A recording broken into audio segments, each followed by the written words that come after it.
한 주간도 평안히 잘 지내셨습니까? 중세의 위대한 철학자인 어거스틴이라고 하는 철학자가 있습니다. 신학자이기도 하지요.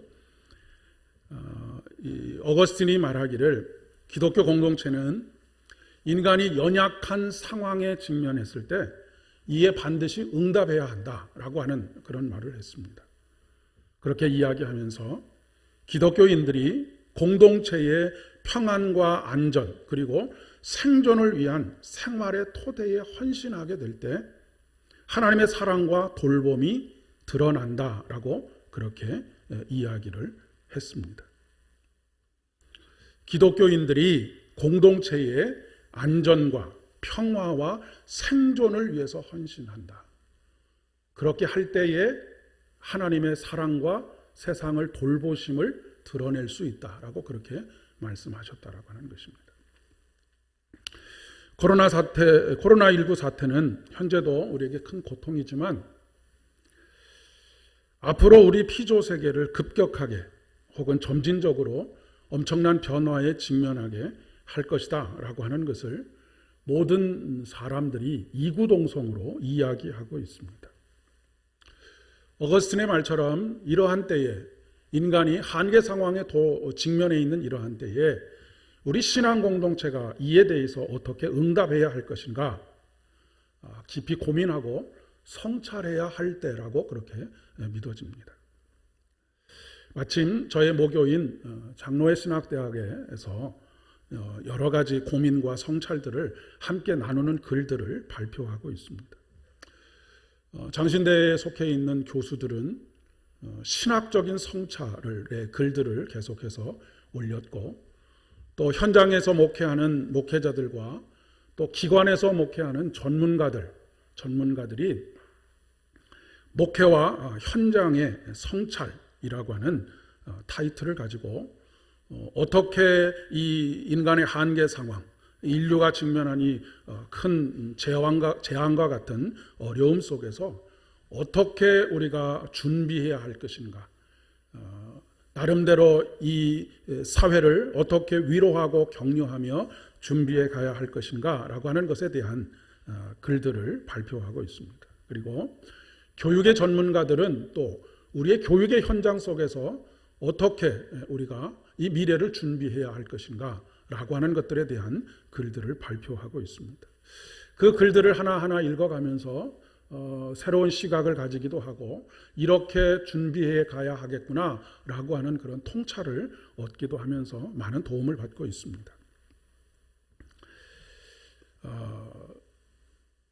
교단적으로 신학적으로 뿐만 아니라 이 시대의 이런 큰 어려움에 직면해 있는 인류 그리고 앞으로 펼쳐질 세계에 대해서 사회학자들 아니면 철학자들 여러 각 분야의 리더들이 나름대로의 분석과 통찰을 가지고 또 나아가야 할 길들에 대한 이야기들을 하고 있습니다. 키신저가 어저께 그 이야기들을 발표를 했고 여러 철학자들이 지금 이런 그 사회적인 통찰을 우리들에게 전해주고 있는 것을 보게 됩니다. 하지만 오늘 우리가 직면하고 있는 이 재난의 상황 속에서 당장 우리가 해야 할 일이 무엇인가 라고 하는 것 그리고 우리가 할 수 있는 일이 무엇인가 라고 하는 것들을 오늘 말씀을 중심으로 해서 함께 살펴보려고 합니다. 그리고 예수님의 삶을 통해서 우리가 어떤 마음을 가지고 어떤 자세를 가지고 이 어려움에 직면해 있는 교회들뿐만 아니라 세계 만국에 있는 모든 사람들을 위해서 할 수 있는 일들에 대한 그런 그 통찰을 가져야 하겠다라고 그렇게 생각합니다. 여기저기서 탄식과 절망의 소리들이 들려옵니다. 뉴스를 보고 있으면 참 마음이 안타깝기도 하고 아려오기도 하는 그런 마음들을 가지게 됩니다. 요즘은 자꾸 입이 닫아집니다. 너무 기가 막히는 일들이 많이 이제 생기다 보니까 그것에 대해서 뭐라고 반응하기보다는 자꾸 안으로 삭히게 되는 그런 시간들이 많아지는 것 같습니다. 사랑하는 아내가 죽었는데, 사랑하는 남편이 죽었는데, 사랑하는 자식이 죽었는데, 사랑하는 부모가 죽었는데도 불구하고 감염의 공포 때문에 죽음의 자리를 지키지 못하는 일들이 비일비재하게 일어나고 있고요. 남아메리카의 어느 곳에서는 너무나 많은 사람들이 죽으니까 그 무덤을 파놓는 그 관을 기다리고 있는 그 무덤이 수십 개, 뭐 100여 개 이렇게 항공 촬영을 해놓은 그런 사진들도 있고요. 슬퍼할 수조차도 없는 그런 상황에 직면한 기가 막히다라고 표현할 수밖에 없는 일들이 우리 주변에서, 우리나라에서는 그나마 그런데 지금 다른 그 의료 체계가 완전히 붕괴된 나라들에서는 정말로 눈물 없이는 볼 수 없는 기가 막힌 일들이 수도 없이 벌어지고 있습니다. 뿐만 아니라 우리 곁에서는 그동안 근근히 겨우겨우 버텨오던 자영업자들이 그 삶이 무너지는 것을 경험하면서 한탄의 한숨을 쉬고 있는 것을 보게 됩니다. 이와 비견할 수 있을까라고 생각이 드는데, 오늘 시편 31편의 말씀에 9절 이하의 말씀에서 이렇게 시인은 고백하고 있습니다. 주님, 나를 긍휼히 여겨 주시옵소서. 나는 고통을 받고 있습니다. 울다 지쳐서 나는 시력조차 잃었습니다. 내 몸과 마음도 활력을 잃고 말았습니다. 나의 슬픔으로 힘이 소진되었습니다. 근력은 고통 속에서 말라버렸고 뼈마저 녹아버렸습니다. 라고 그렇게 고백하고 있는 것을 보게 됩니다. 나는 사람들의 기억 속에서 잊혀졌으며 깨진 그릇과 같이 되었습니다. 라고 그렇게 시인이 노래하고 있는 것을 보게 됩니다. 그 아픔과 고통과 절망이 얼마나 깊었을까 감히 상상하기조차도 어려운 그런 심령을 토로하고 있습니다. 이런 고통의 절정에 있는 한 사람이 있습니다. 그 사람이 바로 십자가에 달리신 예수 그리스도입니다. 참 외롭고도 쓸쓸한 그 길 위에, 십자가 위에 서 있습니다. 엘리 엘리 라마 사박다니, 나의 하나님 어찌하여 나를 버리십니까? 이 세상에 단 한 사람도 예수 그리스도께서 짊어지고 가시는 그 십자가의 길을 위로할 수 있는 사람이 없고, 엎질러진 물처럼 깨진 그릇처럼 완전히 고립되어 버린, 완전히 극도의 외로움 속에 빠져 있는 예수 그리스도의 모습을 볼 수 있기 때문에 그렇습니다. 다른 사람들을 다 구하면서 너 자신은 구할 수 없느냐? 어서 내려와 봐라 라고 하는 조롱을 온 몸으로 받아내고 계시는 분입니다. 이 광경을 이사야 선지자는 이렇게 노래하고 있습니다. 그는 실로 우리의 질고를 지고 우리의 슬픔을 당하였거늘 우리는 생각하기를 그는 징벌을 받아 하나님께 맞으며 고통을 당한다 하였노라 라고 그렇게 노래하고 있는 것을 보게 됩니다. 그런데 그 외로움에 함께하는 한 사람이 있습니다. 십자가를 대신 짊어지신 구레네 시몬이 그 사람이고, 예수님 곁에서 십자가에 함께 달린 두 강도 중에 회개한 한 강도입니다. 힘들고 어려울 때 곁에 있어주는 사람, 힘이 되는 사람, 그 사람이 바로 그리스도인이라고 이야기할 수 있습니다. 저와 여러분이 그런 사람 되어주실 수 있기를 진심으로 축복합니다. 그러기에는 오늘날 한국 교회가 너무 멀리 떨어져 나와 있는 것은 아닐까라고 하는 생각이 들기도 합니다. 우리는 이 땅에 오신 예수님을 임마누엘이라고 그렇게 고백을 합니다. 임마누엘이라고 하는 것은 하나님께서 우리와 함께 하신다라고 하는 뜻을 가지고 있습니다. 그분이 우리의 위로가 되는 이유는 함께 하시기 때문입니다. 무엇인가 우리에게 해 주셔서가 아니라 그분이 함께 하실 때 우리는 위로가 됩니다. 그분은 우리의 위로자가 되시기 때문에 그렇습니다.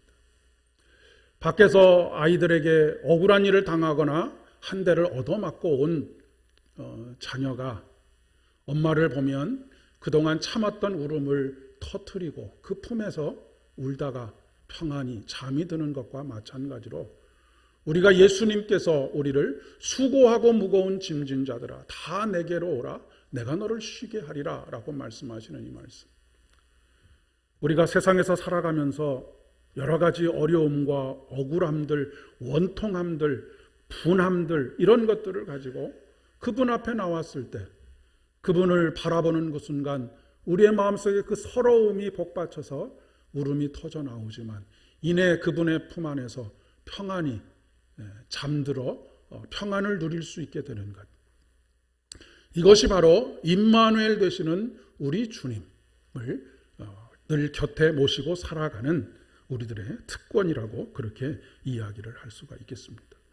더더군다나 임마누엘 되시는 우리 하나님께서는 우리에게 우리의 곁을 영원토록 떠나지 않으시겠다고 약속하여 주셨기에 우리의 삶의 모든 순간 우리는 이 위로와 평강 가운데 살아갈 수 있음을 고백하게 됩니다. 그분의 위로가 힘이 있고 그분의 위로가 진정한 위로가 되는 이유는 우리와 같은 사람의 모습, 종의 모습을 취하셨기 때문입니다. 우리의 고통을 전혀 공감하지 못하시는 분이 아니신 것이죠. 그는 이미 십자가를 짊어지고 죽음의 길에 들어서는 가운데 인간이 세상을 살아가면서 경험할 수 있는 모든 고통을 다 체휼하신 그런 분이시기 때문에 그렇습니다. 그분은 하나님의 모습을 지녔지만 하나님과 동등함을 당연한 것으로 여기지 아니하시고 오히려 자기를 비워서 종의 형체를 종의 모습을 취하셨고 사람과 같이 되셨다라고 하는 것입니다. 그런 우리 주님께서 오늘 이사야가 50장의 말씀에서 말씀하고 있는 것처럼 이렇게 예수님을 예언하고 있습니다.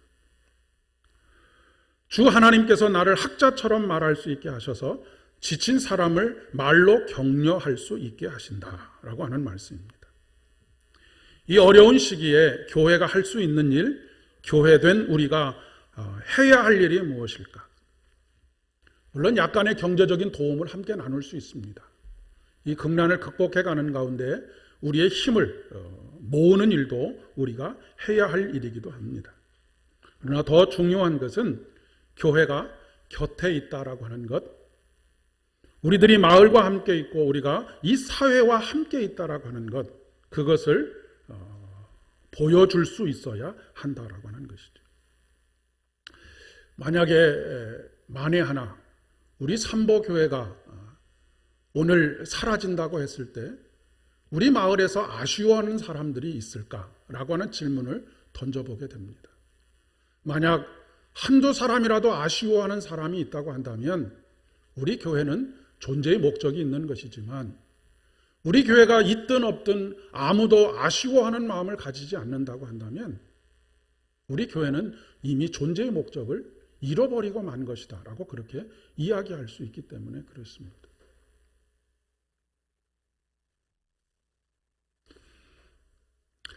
요즘 현장 예배를 드리지 않도록 행정지도를 하는 것을 가지고 그런 불평과 불만들이 터져나오는 것을 자주 듣습니다.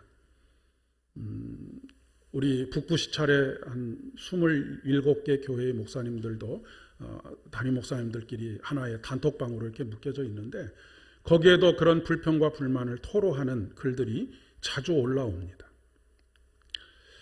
현장 예배를 드리지 못하도록 하려면 다른 것도 다 닫아라. 왜 카페는 열어주고 술집은 열어주면서 교회만 이렇게 못 살게 구느냐라고 하는 주장들입니다. 논리적으로만 따지면 주장할 만한 논리라고 그렇게 이야기할 수 있겠습니다. 네, 여러분, 저는 이 이야기를 들으면서 참 자존심이 많이 상합니다. 교회는 카페나 술집과 동등하지 않습니다.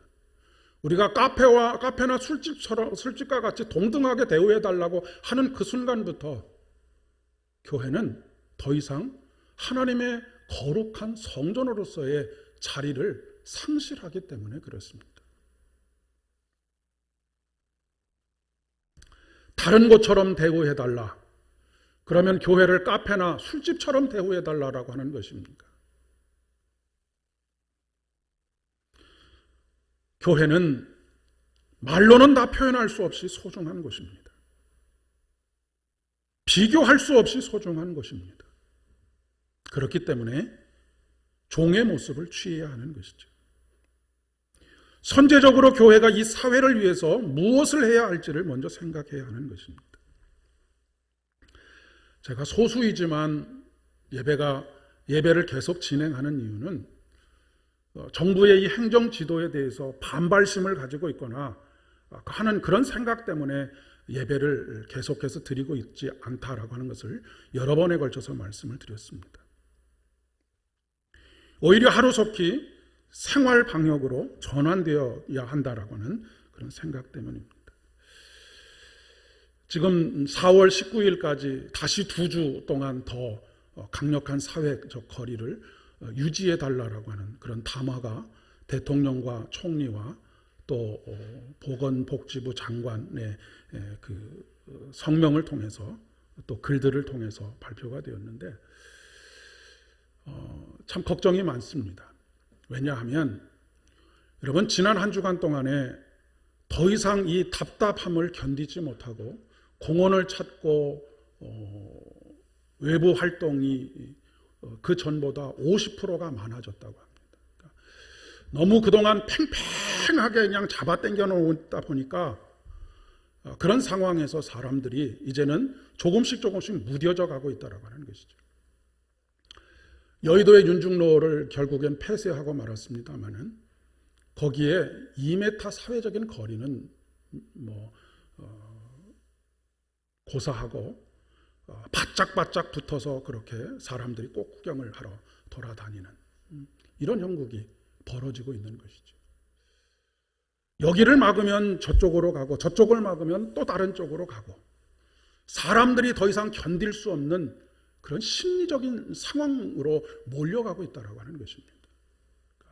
그렇기 때문에 오히려 너무 팽팽하게 잡아당기지 않고 적당한 긴장들을 유지하면서 이 시간들을 계속해서 지나갈 수 있도록 하는 것, 이것이 오히려 더 훨씬 지혜로운 방법이다라고 그렇게 생각이 되어집니다. 다행히 어저께 경기도지사께서 이제는 생활방역으로 전환해야 할 때입니다라고 그렇게 이야기를 하는 것을 들을 수 있었습니다. 결코 상황이 더 나아져서 그런 것이 아닙니다. 지금 전문가들의 예상은요, 오히려 지금보다 상황이 더 좋지 않아질 가능성이 많다라고 이야기를 합니다. 그러니까 지금 우리가 대구에서 폭발적인 이 사고가 일어났기 때문에 확 줄어든 것처럼 생각하지만 여러분 서울 경기 지역만 놓고 보면 계속해서 지금 우상향으로 이렇게 확진자가 늘어나고 있는 상황입니다. 이런 상황에서 2주를 맞고 또 2주를 맞고 언제까지 이것을 막을 수 있겠습니까? 오히려 적절한 긴장들을 불어넣으면서 그 적절한 긴장을 생활화할 수 있도록 만들어주는 것이 훨씬 더 지혜로운 것이다라고 그렇게 이야기할 수 있다는 말씀입니다. 이런 상황 속에서 오늘 교회가 해야 할 일은 불평과 불만을 쏟아내며 권리를 주장하는 일이 아니라고 하는 것입니다. 예배보다 더 중요한 것을 내려놓아야 하는 순간이 온다면 내려놓아야 합니다. 여러분 혹시 침묵이라고 하는 책을 읽어보신 일이 있는지를 모르겠습니다. 그 시대 속에서 하나님의 사람이 어떤 자세와 마음의 태도를 가지고 살아가야 하는지를 우리에게 여실히 보여주고 있는 책입니다. 변명하지 않습니다. 그저 침묵으로 그 모든 순간들을 임마누엘 되시는 예수 그리스도와 함께 묵묵하게 걸어나가는 그런 교회의 모습. 이것이 바로 이 시대에 우리에게 요구하시는 예수님의 마음을 품으라라고 하는 것이죠. 당연히 하나님으로서의 권리를 주장할 수 있음에도 불구하고 하나님의 자리를 내려놓고 사람의 모습을 취하시고 종의 모습을 취하셔서 이 땅에 오신 예수 그리스도.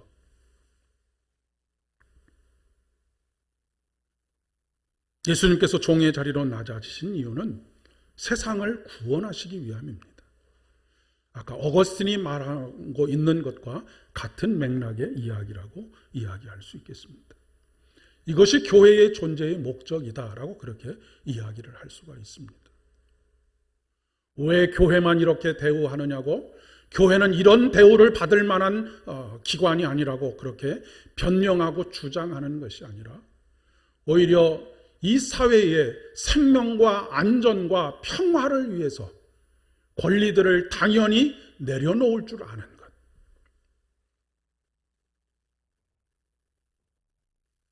교회는, 그리고 성도는 학자의 혀를 가질 수 있어야 합니다. 학자의 혀는 현학적이고 논리적이고 학문적인 혀를 말하는 것이 아닙니다.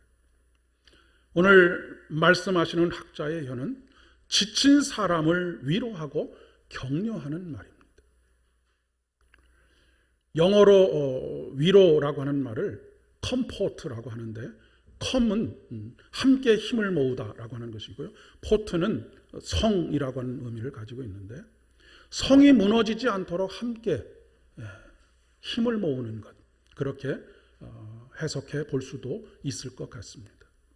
한 사람의 삶이 무너지지 않도록 힘을 모으는 것, 한 나라가 무너지지 않도록 힘을 모으는 것, 하나의 공동체가 무너지지 않도록 힘을 모으는 것, 이것이 바로 위로라고 하는 이야기입니다.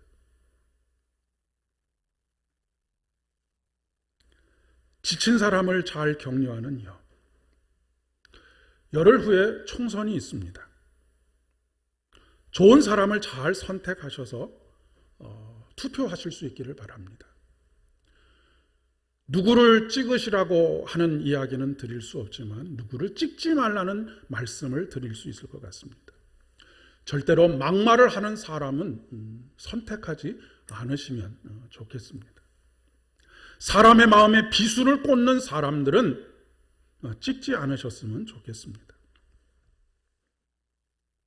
그런 사람들은 공감을 이루지 못하는 사람들이고 말과 혀로만 국민을 위한다라고 말하는 사람들이기 때문에 그렇습니다. 사랑하는 여러분, 하나님께서 이사야를 쓰실 때 가장 먼저 하신 일이 무엇입니까? 그의 입술을 거룩하게 하신 것이었습니다. 그 입술은 하나님을 찬양하는 입술입니다. 그 입술은 지친 사람을 격려하고 위로하는 입술입니다. 나라와 민족의 멸망을 목도하고 예루살렘 성이 무너져가는 것을 목격하면서 절망 가운데 살아가고 있는 이들을 위로하고 격려하고 다시 세우는 입술로 세우셨다라고 하는 것입니다. 그 입술은 이 땅의 구원자로 오신 예수 그리스도의 입술이기도 합니다. 이사야는 다른 것으로 위로하지 않습니다. 다른 것으로 소망을 품으라고 말하지 않습니다. 다른 것으로 그 삶을 일으켜 세우라고 말하지 않습니다. 우리의 유일한 소망은 예수 그리스도밖에 없기 때문에 그렇습니다. 이 세상에서 살아간 인생들 중에 죽음을 이기시고 다시 부활하신 분은 오직 예수 그리스도밖에 없기 때문입니다. 절망에서 다시 일어나 생명으로 우리에게 선물하신, 영생을 선물하신 분도 오직 예수 그리스도밖에 없기 때문에 그렇습니다. 그렇기 때문에 사도행전을 통해서 사도행전 4장 12절의 말씀에 다른 이로서는 구원을 얻을 수 없나니 천하 사람 중에 구원을 받을 만한 다른 이름을 우리에게 주신 일이 없느니라 라고 그렇게 말씀하고 계시는 것입니다. 위로한다라고 하는 것은 함께 힘을 모으는 것이다 라고는 말씀을 드렸습니다. 하나님께서 처음 사람 아담을 창조하신 후에 홀로 있는 것이 좋지 못하다라고 그렇게 말씀하셨습니다. 홀로 있도록 놔두는 것은 선하지 못한 것입니다. 사람이 혼자 사는 것이 좋지 아니하나니 내가 그를 위하여 돕는 배필을 지으리라 라고 말씀하십니다. 이 말씀은 단순히 결혼에 대한 이야기로만 들을 것이 아니고 인간 존재의 본질에 대한 말씀입니다. 흙으로 만들어진 인간에게 숨을 불어넣어 주셨다라고 하는 것은 임마누엘 하셨다라고 하는 것입니다. 하나님께서 그와 함께 하셨다. 그것은 인간이라고 하는 존재 자체가 함께 더불어서 살아가야 하는 존재라고 하는 것을 의미하는 것이죠. 한국 교회의 강단을 통해서 선포되는 말씀들이 이 사회에 소망을 주고 희망을 불러일으켜주는 그런 말씀이었으면 참 좋겠습니다. 삶에 지친 사람들을 격려하고 위로하는 말씀들이었으면 좋겠습니다. 설교를 통해서 사회에 상처를 준다든지 사회의 지탄을 받는다든지 사회의 조롱을 당하는 일들이 더 이상은 없었으면 하는 간절한 바람을 가지고 오늘도 기도합니다. 다른 때는 몰라도 이때만이라도 불평과 불만을 쏟아내고 독설을 쏟아내고 저주를 쏟아붓는 것이 아니라 하나님의 위로를 전하고 소망으로 함께 힘을 모으는 일. 그러면 우리가 학자의 혀를 가지기 위해서는 어떻게 해야 될까? 바로 이어지는 4절 하반절의 말씀입니다. 아침마다 깨우치시되 나의 귀를 깨우치사 학자들같이 알아듣게 하시는도다 라고 하는 말씀처럼 지친 사람을 위로하고 격려하는 혀를 가지기 위해서는 학자와 같은 혀를 가지고 있어야 합니다. 학자와 같은 귀를 가지고 있어야 합니다.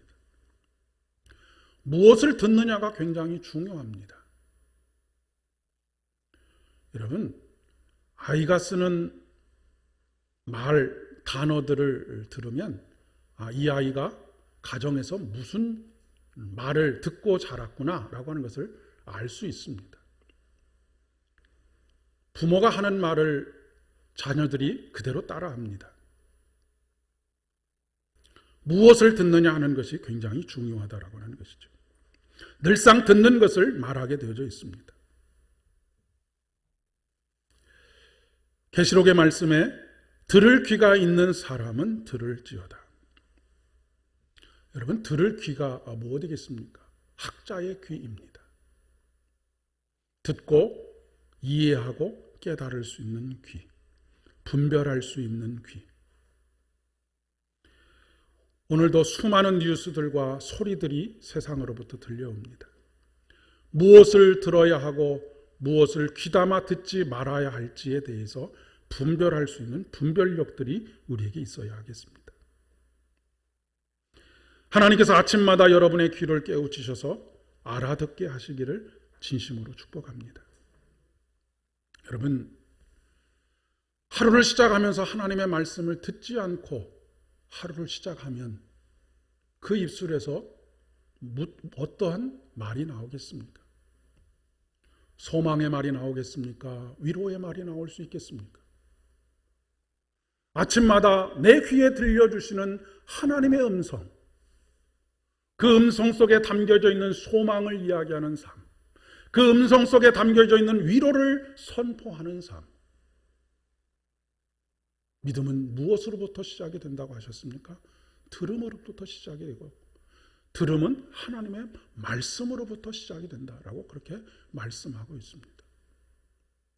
매일 아침을, 매일 새벽을 하나님의 말씀을 듣는 일로부터 시작하실 수 있기를 바라고, 그 하나님께 들은 그 말씀으로 여러분의 가정을 살리고 여러분의 삶을 다시 세워가며 여러분이 속해 있는 공동체와 여러분이 속해 있는 회사와 일터와 직장들을 세워가고 이 나라 이 민족을 세워가는 저와 여러분 되실 수 있기를 진심으로 축복합니다. 사랑하는 여러분, 빌라도는 하나님의 음성에 귀 기울이지 아니하고 군중들의 소리에 귀를 기울임으로 예수님을 십자가에 못 박았습니다. 그러나 예수님께서는 십자가 위에서도 함께 달린 한 강도의 회개의 소리, 구원을 갈망하는 그 소리를 들으시고 그에게 구원을 선포하십니다.